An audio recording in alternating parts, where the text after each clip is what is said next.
What's up, boys? Road to Lamborghini episode 18. I'm actually recording this on the tripod, so that's pretty sick. But yeah, I'm actually recording this at the airport. So I'm literally, I don't know if you can see, I'm literally sitting outside the flipping airport. So guys, I made a rookie mistake. I came here 4.5 hours before my flight. I thought my flight was at 2:30 or 2. No, yeah, I thought it was at 2:25, but it actually is at 4:55 or 4:45 or something like that. But anyway, I'm way too early. I figured it out, right? I had a look on the ticket, and by the way, I'll give you some source in this video because I've just read, I don't know if you saw it at the start of the video, Outsmarting Reality, right? Which is, at the moment, my favorite book apart from obviously the Holy Bible, right? But anyway, yeah, I checked my ticket. I was like, okay, well, no way. Like, how in the world have I managed to get this wrong? Like, it's literally impossible. I couldn't believe it. Had a look on my physical piece of paper because I printed out as well. And I was like, all right, I messed up. I don't know how I've managed to do this. But anyway, I realized what it was. My return ticket was at 2:30, right? So back from Valencia, it is at 2:30, but I thought it was on the way here. Anyway, let me read out a chapter. I'll have to position this. I don't know how good the audio is as well because it's a tiny bit windy. Hopefully you'll be able to hear me. Otherwise, I'll never upload this video if you can't hear a thing, so you won't know anyway. But yeah, let me try and position this camera while I read this book, right? So here we go. I'm gonna read out like 2 or 3 pages. Probably 2 pages actually. So here we go. It's kind of hard to hold while I'm holding the tripod. Give me a sec, boys. Shoot. All right, we're pulling up, boys. This video is very on the go. I'm literally at the airport as I'm making it. You can probably hear everyone around me. Okay, here we go. So it's basically about how to get your desired reality. Yeah, let me put the camera here. I'm cooking, boys. If I put the camera here, there shouldn't be as much wind because my bag is protecting it. So, let me read it out. All we want in life is frequency. Hold on. You don't want... Oh yeah, here we go. Okay. We want things, and that's the issue. Most people spend their lives wanting things without things wanting them. The people who have the things you desire, whether consciously... Bruh, are you joking? Whether consciously or unconsciously, know how to make those things want them. Until you know how, you'll want forever but never be wanted. If you hear the whispers of reality, you don't need to hear the screams. The workings of the universe have never been hidden from you.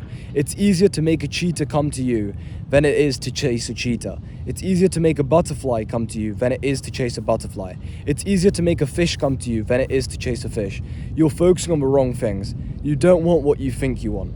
You don't want that person. You don't want that amount of money. You don't want that house. You don't want that trip. You don't want that career.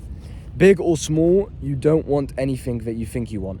But because you think you do, that's where all your energy is focused and as a result wasted. And this page that I'm about to go into, if you understand this, it will genuinely change your life forever. And I'm not saying that's some bullshit. Actually listen and apply it. Because you think you do. That's where all your energy is focused and as a result wasted. For anything you ever want in life, remember this. You don't want what you desire, but the internal state you believe that it would put you in. Here are some examples to illustrate the point. You don't want a toothpick for the sake of wanting a toothpick. You want to be in comfort. You don't want a drink for the sake of wanting a drink. You want to quench your thirst and feel satisfied.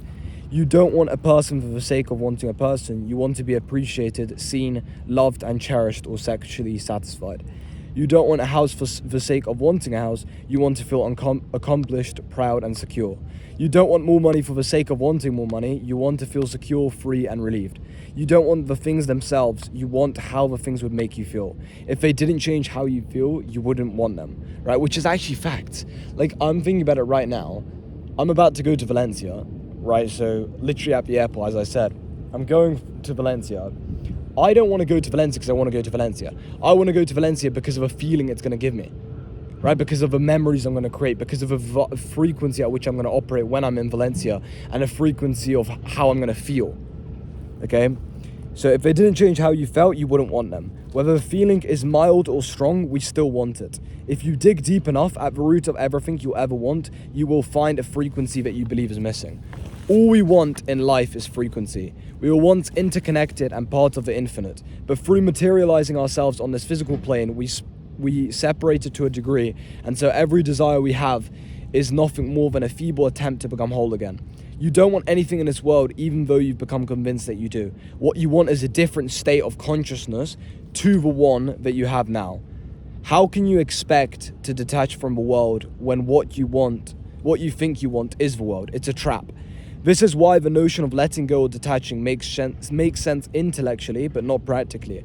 Until your concept of what you desire changes, nothing will change. You will never want something in reality without reason. Reason is meaning, and meaning is always emotional, which poses a question. How do you think you'd feel upon materializing what you want? If you can answer that question, you can have what you want. And actually ask yourself, how do you think you'd feel upon materializing what you want? So I thought about it and I thought, okay, blessed. I'd feel grateful. I'd feel generous. I'd feel abundant. I'd feel excited. I'd feel, I think I've already said grateful. I'd feel kind. I'd feel in a state of bliss, right? All of these things, literally ask yourself. And this leads us to the paradox of reality. The universe interprets you wanting something as an indication that you don't have it. How can you want something that you already have? You only want that house because you don't have it. You only want that career because you don't have it. You only want that person because you don't have them. You only want more money because you don't have enough. This is how the universe thinks. In this universe, there are two chairs, wanting and having. You can't sit in two chairs at once. You're either in one or the other. Anytime that you want something, the universe registers that you don't have it, and that's what reflected, leading to a continual cycle of you wanting but never receiving. To want is to decline what you could have. Wanting something will repel you from ever having it. Having must be understood through the lens of the universe rather than the human definition. Having to humans and to the universe are two completely different things. For humans, having refers to physically possessing. On a universal level, having refers to vibrationally possessing. We humans want our desires because we physically don't have them, and if we did, then we wouldn't want them anymore because we'd already have them. To the universe, the physical plane is an illusion. It's insignificant as it isn't grounded in universal truth. The universe, knowing what reality is merely an illusion, doesn't revere it as we do. What it truly honors and responds to is vibration, because vibration is the cause, the source, and the truth behind the illusion. Only what is vibrationally possessed is real. By the way, I'm on the last page now. Is real to the universe, because that vibration will eventually compound into frequency, which must become reality. Vibrational possession refers to your current and mental and emotional state, which aligns with a frequency that aligns with a reality. If you want all your desires to be met on a human level, you must have them on a universal level. To revisit the point made at the beginning of this chapter, it's about shifting away from reality and towards your internal state. It's never been about reality. To vibrationally possess what you want, you must have it. And you have it the moment you occupy the mental attitude, frequency, and state of consciousness and internal state of it. Right, I'll repeat that one more time. To vibrationally possess what you want, you must have it. And to have it is the moment, and you have it. So let me repeat it. To vibrationally possess what you want, you must have it. And you have it the moment you occupy the mental attitude, frequency, state of consciousness, and internal state of it. It's not about changing your reality. It's about you giving you what you think you've been missing out on, that you've had within you and will always have to the end of time. You think getting what you want will make you feel a certain way, without realizing that feeling that certain way will get you what you want because you have it. Use the technique already given. Ironically, the more you immerse yourself in feeling how you'd feel upon attaining your desired reality, the less you need externally. And that's how you detach or let go. That's the light bulb moment that many will never experience. They will chase the career, the looks, the partners, and the money without realizing they're running in the wrong direction. The more they run, the further and further they stray away from what's truly real, which is within. Detachment can only take place when you detach from what doesn't truly exist. Letting go can only take place when you let go from what doesn't truly exist. Done. By the way, you're welcome, because now I got... Bro, what even is that? I don't even know what that was. Like little balls. But anyway, you're welcome, because that was hella uncomfortable reading that. Because my hand... I don't know if you can see it. My hand, I've literally got bruh. Anyway, but yeah, that's pretty much the end of this episode. This was more of just reading rather than me talking too much, because I think the book literally had what's on my mind. But yeah, you've literally got to detach yourself from the outcome, and you've got to already operate on that frequency. Like if you'd feel like the way I did, right? If let's say you'd feel abundant, you'd feel happy, you'd feel generous, you'd feel excited, you'd feel blessed, right? You'd feel all these emotions. once you're at your desired reality, well, then the only way that will materialize ever will only happen if you already operate on that frequency. Remember, it said there's two seats, right? You've got the seat of wanting, the seat of having. You cannot sit in two seats at once.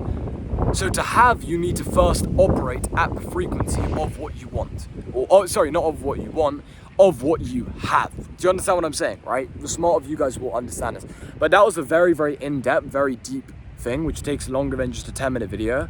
So I'd highly recommend going over this once or twice. And if you have any questions, or you want to know what book it is, or you want to know what other books I read, or you just want to find out more about me, see the lifestyle, see me traveling to Valencia, stay up to date with updates, see me constantly dropping more and more wisdom, then just follow my Instagram. I'll put the link in the description of this video. But with that said, boys, that's the end of this episode. I'll see you boys tomorrow.